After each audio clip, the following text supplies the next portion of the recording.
Então, professor Padre Márcio, eu peguei o livro 11 do De Trinitate Santo Agostinho. Por motivos de saúde, o João Lucas não vai poder apresentar esse trabalho, mas ele ajudou na confecção dele, nós discutimos, nós estudamos sobre. Então, eu vou ler o resumo que nós fizemos. Acaba sendo o consenso universal que o homem interior ele é dotado de inteligência e o homem exterior de sentimentos corporais. Então iremos olhar com olhos mais atentos ao homem exterior, pois ali podemos encontrar algum vestígio da Trindade.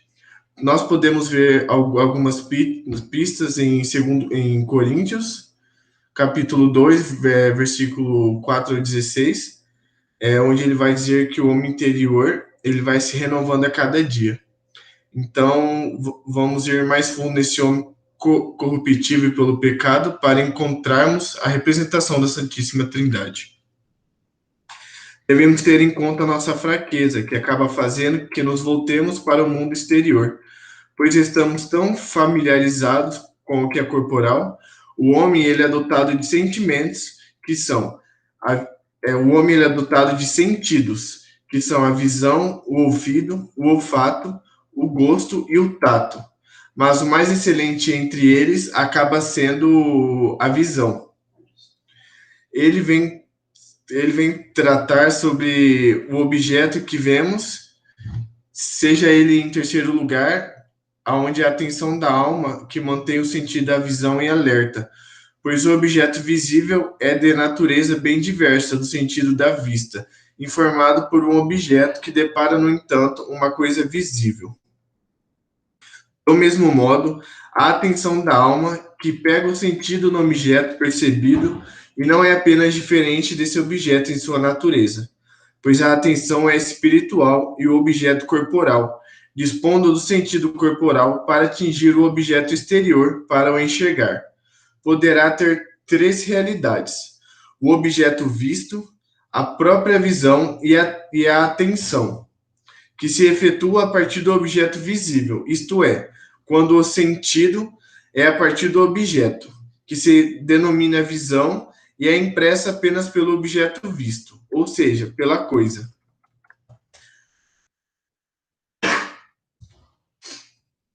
A alma racional vive de maneira contrária à sua natureza, quando conforme sua vida a trindade do homem exterior.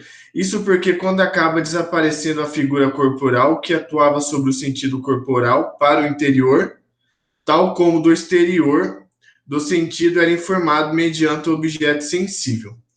Aí acaba existindo o objeto sensível, totalmente diferente da natureza de um ser dotado de alma.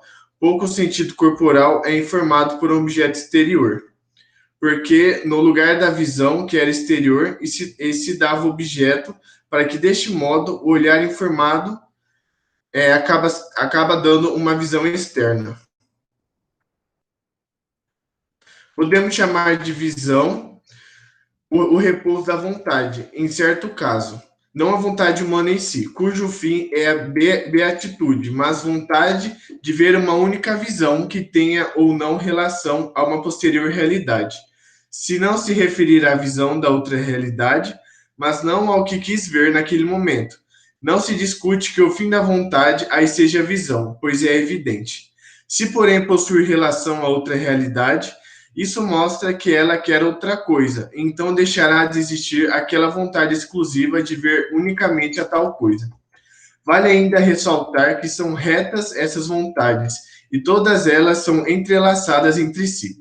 E também são boas se a vontade a qual todas se referem também for boa. Mas se essa vontade for má, todas elas também se tornarão más.